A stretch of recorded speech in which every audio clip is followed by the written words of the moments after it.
Salut les vagabonds! Bienvenue dans cette nouvelle vidéo, j'espère que vous allez bien, moi ça va super bien. Je suis très heureuse de vous faire cette petite vidéo parce que vous avez dû le voir dans le titre. Je m'en vais donc faire une randonnée en itinérance, en solo et en bivouac, tout ce qu'on aime.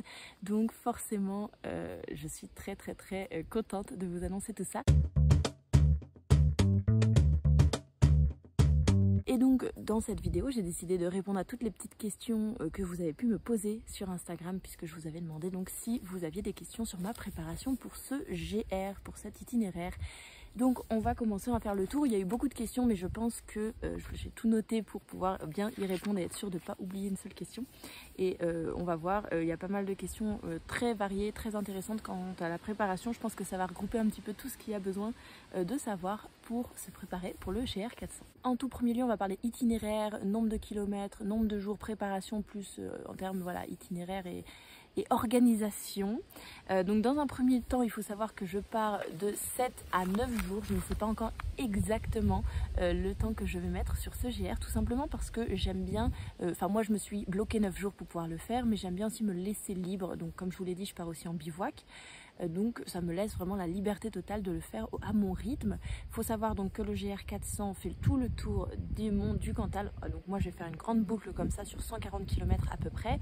Et donc on part d'un point de départ et on revient à un point de départ en général. Mais c'est un GR un peu particulier parce qu'il peut se faire aussi sur des petites boucles de 2-3 jours ou même à la journée certaines.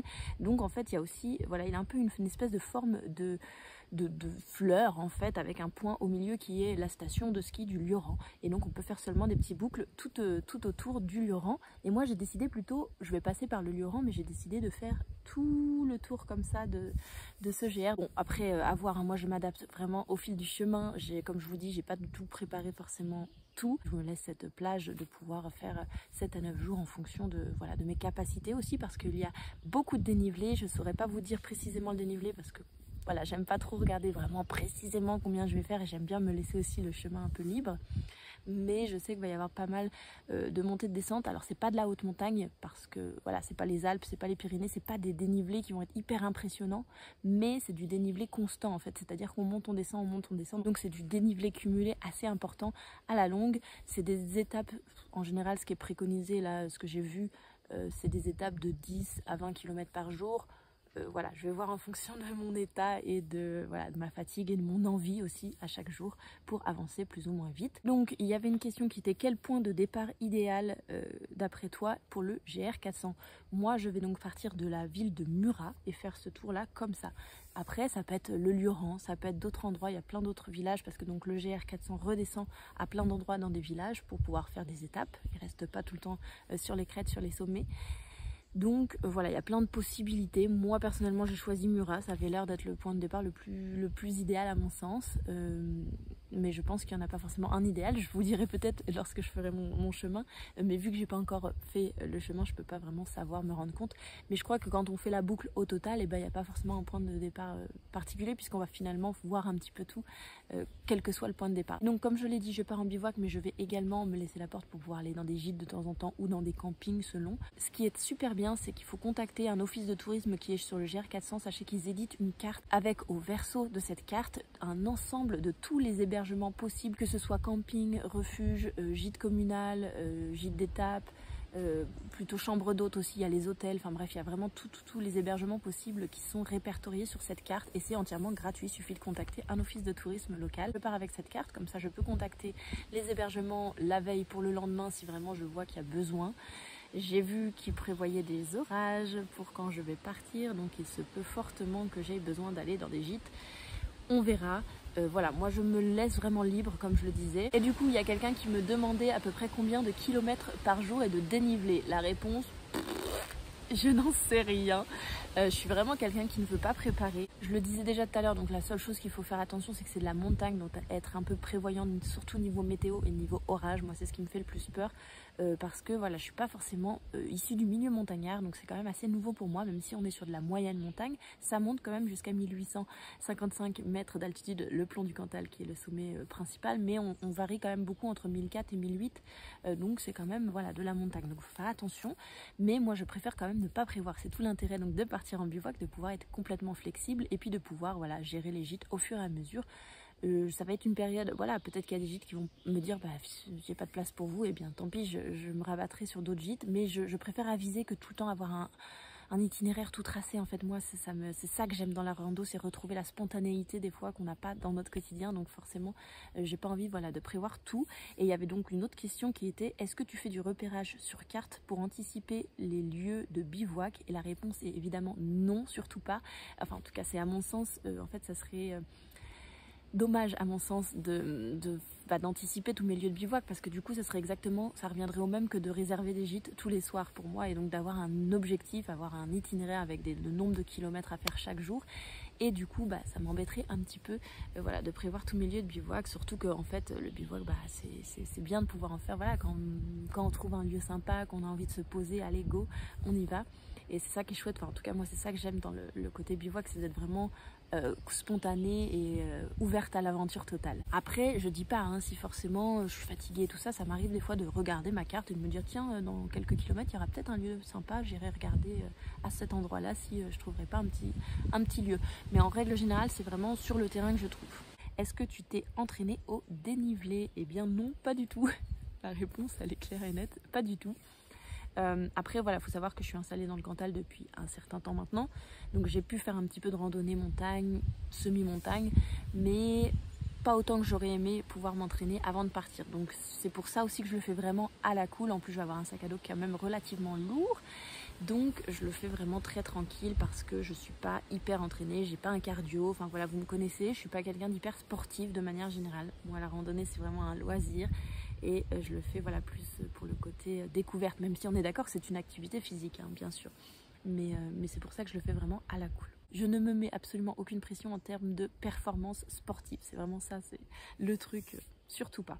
Ensuite, donc on en arrive aussi à quel est le poids de ton sac à dos. Donc ça, le poids de mon sac à dos, je dois dire que je ne le sais pas encore parfaitement, parce que l'eau et la nourriture va varier. On va parler d'ailleurs d'eau et nourriture, du fait que je pars en semi-autonomie, parce qu'il y a quand même des villages où on peut se ravitailler, mais pas partout. Donc je vais faire un peu voilà, en fonction de ce que je trouve.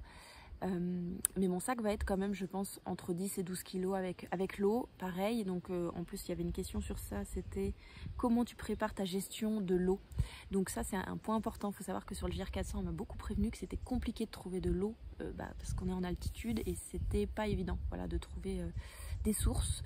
Donc j'ai décidé de partir avec 3 litres d'eau, enfin des contenants pour 3 litres d'eau, à savoir ma poche à eau et une bouteille en plus de 1 litre. Et en plus je prends des pastilles purifiantes, des petites pastilles à mettre dans l'eau, vous savez, pour pouvoir purifier l'eau, au cas où, si jamais j'ai vraiment plus rien à boire. Je sais que, alors corrigez-moi, je sais pas justement si on peut prendre l'eau dans les abreuvoirs des vaches, parce qu'il va y avoir pas mal de pâturage sur les GR400, on traverse pas mal de champs où il y a des vaches. Et est-ce qu'on peut boire l'eau qui est contenue dans leurs abreuvoirs ou pas, en la purifiant évidemment? Mais ça je sais pas, c'est une question que je me pose. L'idée du coup ça sera peut-être de passer des petits villages pour pouvoir me ravitailler en eau, pour aller bivouaquer juste un petit peu après les villages. Donc voilà, le poids de mon sac à dos, 10-12 kg avec l'eau et la nourriture. Et on a parlé de l'eau, on va parler de la nourriture maintenant. Il y avait une question sur ça, c'est j'aimerais bien savoir ce que tu prends au niveau alimentation. Donc il y a justement quelque chose de assez nouveau pour moi que je vais tester au cours de cette randonnée en termes de nourriture, que je n'ai jamais testé. D'habitude je mange des choses vraiment très simples, je vous avais déjà fait une vidéo sur le sujet de la nourriture en randonnée. Si vous voulez aller la voir, n'hésitez pas, elle va s'afficher juste en haut dans le petit i. Mais là, j'ai décidé de tester quelque chose de nouveau pour encore plus alléger mon poids et manger de la nourriture un petit peu variée. C'est de prendre de la nourriture lyophilisée qui se présente donc dans des petits paquets comme ça. Voilà, des petits sachets de nourriture. Et donc c'est de la nourriture qui se présente vraiment sous forme sèche, qui a déjà été cuite et qui a été ensuite voilà, lyophilisée. Et donc il suffit d'y rajouter de l'eau chaude à l'intérieur, d'attendre un petit peu et on peut la manger ensuite tout simplement. Évidemment, je vous ferai une petite vidéo sur le sujet parce que je pense que ça va être quelque chose d'intéressant. Donc je vais tester tout ça puis je vous ferai une vidéo par la suite. Si vous vous demandez où se procurer de la nourriture lyophilisée, moi celle-ci, elle vient de lyophilisé.fr, celle que je vais tester. Donc voilà, je vous mettrai le lien dans la barre d'infos juste en dessous.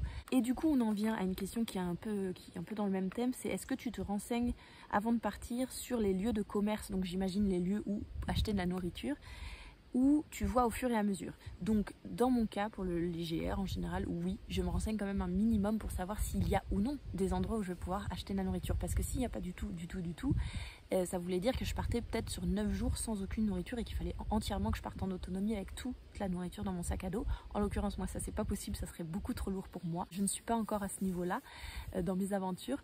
Donc forcément, je regarde un petit peu quand même d'avance où est-ce qu'il va y avoir de quoi des commerces et je me débrouille ensuite sur le chemin en fonction. Après, j'ai pas fait un itinéraire avec tel endroit, il y a tel truc, il faut absolument que je mange ça. Non, évidemment, ça reste assez fluide et assez... au feeling, mais voilà, je me suis quand même noté le nom des villages sur mon chemin où il va y avoir des épiceries où je pourrais trouver à manger. C'est quand même pratique parce que on est en plus dans un milieu de montagne, donc je vais être très souvent en altitude où il n'y aura absolument rien. Et si finalement je décide de bivouaquer un petit peu avant le village parce qu'il est tard, parce que je suis fatiguée, parce que n'importe quoi, et que j'ai pas du tout de choses à manger, et je suis un petit peu ennuyée. J'ai pas précisé pour la nourriture, évidemment, du coup je pars aussi avec mon réchaud pour pouvoir manger, réchauffer ma nourriture, réchauffer de l'eau à manger avec mes lyophilisés.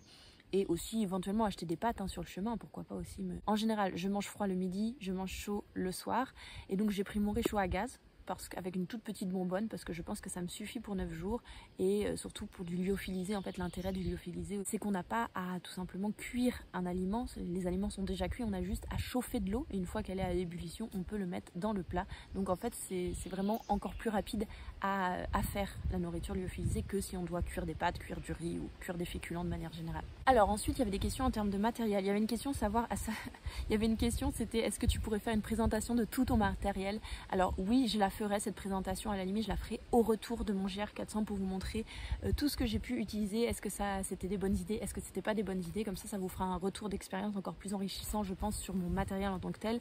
Je vous ai dit, donc mon sac va faire, je pense, entre 10-12 kilos avec la nourriture, parce que je prends pas mal de sachets de nourriture lyophilisée plus les 3 litres d'eau, donc forcément ça rajoute tout de suite.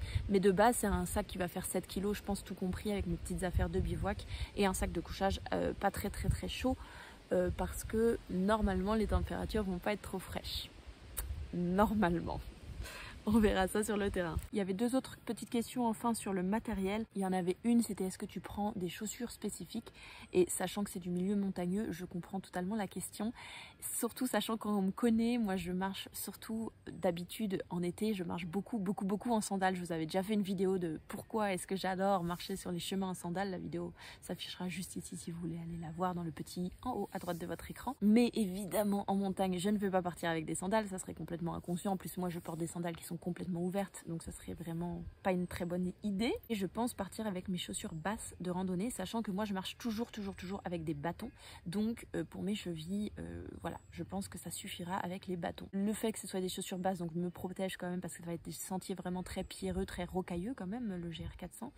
Donc au moins ce sont des chaussures fermées, parce que mes sandales ça aurait été pas possible, pas au niveau de la cheville mais vraiment au niveau du fait qu'elles soient ouvertes complètement, et je vous serais pris les pierres sur les pieds, c'est hyper dangereux, ça peut faire hyper mal. Donc là en l'occurrence mes chaussures fermées mais des chaussures basses, je suis vraiment très confortable dans mes chaussures basses, contrairement à mes chaussures tige haute que j'utilise beaucoup plus pour l'hiver parce qu'elles sont imperméables complètement et donc beaucoup plus utiles pour la neige. Mais en dehors de ça, je prends des chaussures tige basse qui sont pour le coup pas du tout imperméables, qui peuvent très facilement avoir de l'eau qui vont rentrer dedans, mais aussi à l'inverse qui vont très facilement sécher. C'est une paire de tiges basses toute simple que j'avais trouvée chez la grande enseigne bleue, pour ne pas citer la marque, mais voilà, qui est une paire en fait entre la chaussure de running et la chaussure de rando, qui était au rayon rando rapide, ils appelaient ça, et qui est très bien, je trouve. Elle m'est très confortable, j'ai pas d'ampoule avec, je suis très à l'aise là-dedans, parce que en fait moi depuis mes aventures sur le chemin de Compostelle avec une tige haute qui était très rigide et où j'ai eu très mal aux pieds, j'ai un peu des réticences à partir sur de la longue distance aussi avec des tiges hautes